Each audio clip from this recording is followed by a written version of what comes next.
It's 7:30 a.m. on Saturday, and just as I started to get the bike ready to go, a shower started. So we'll put the windbreaker on, and I've added the red flash because it's a little dark out, so that should get people's attention. So we'll start, and with any luck, I'm guessing 1:30 to 2 should be in Hart Lot. I was wrong. It was just 0.1 mile. Now I go 15 miles on the trail. It just crossed over the railroad tracks. Now it's going on the south side. So no idea what this sign's all about. Tells you to not travel alone through remote areas. But being it's early in the morning and raining, I don't think the riffraff will be out. So I can turn the light off. Shouldn't be anybody coming up behind me for quite a while. I showed you the laundry yesterday. That worked out pretty well. The shorts I'm wearing dried out well. But when I put yesterday's shorts on the back of the bike this morning in the mud, they're going to need a little bit more rinsing before they're ready to go again.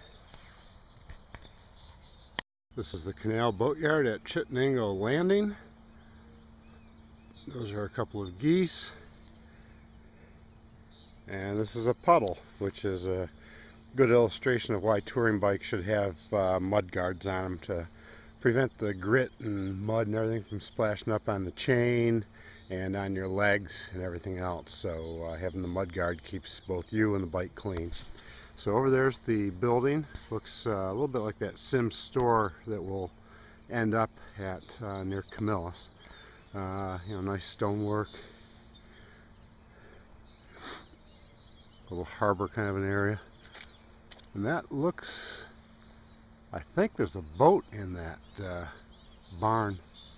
And you can see the trail's a little soft where my tracks have kind of bit in a little bit.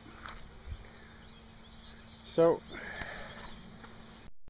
we just came through a detour, kind of an S-turn around a place where the trail had washed out on your left as you're looking at this. So they had a squiggly S thing, but I decided to keep my hands on the steering wheel and not try to film it. So this is a testimonial for this LL Bean biking jacket. It's not really a full rain jacket, but it's very water repellent, well ventilated, and now the skies are starting to brighten up, and it's kept me dry. I've got another layer of fleece if I need it in the back.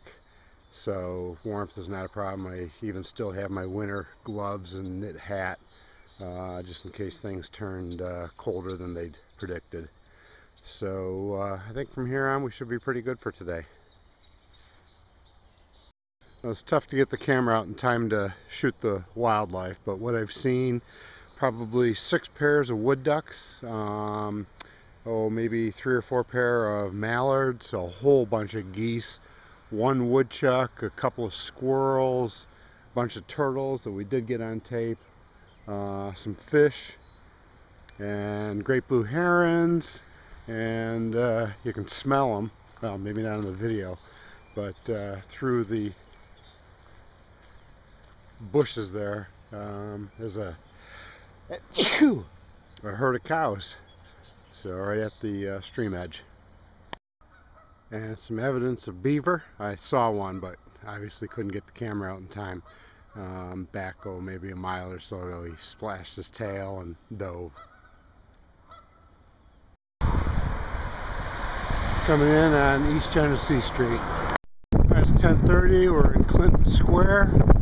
Actually, the downtown Syracuse was very easy. No traffic to speak of. Just applied what I learned in the Traffic 101 course. So hopefully we'll pick up the rest of the turns, and Mike Franciscone is going to meet me on Milton Ave. We're about to cross Town of Elbridge line. It's 40.57 miles for today. My native guide who took me through the streets of Syracuse, and if the knee holds up, we're probably about 8 miles from finish here. So we'll see how it goes. Plan is to go to Mary Kay's house, and then probably have to go up, whatever they call that, the hill by Kritz's. So we're almost there. Well, their map is pretty accurate. 182 miles to Albany, and I've gone, I think, 172, and that's starting from Rotterdam, so I think the extra 10 miles into Albany is just about right. So, and I got Jordan as being 2.7 miles. I think we can make that. So the left knee is definitely feeling the effects, but if I keep my cadence up and the resistance down, yeah, I think we'll finish. But it's put the feet up after we get back and have a beer. Turn it on. Fix your hair. All right, we arrived at Mary's at 1:30. Not bad for leaving Canastota. 1:27 it was.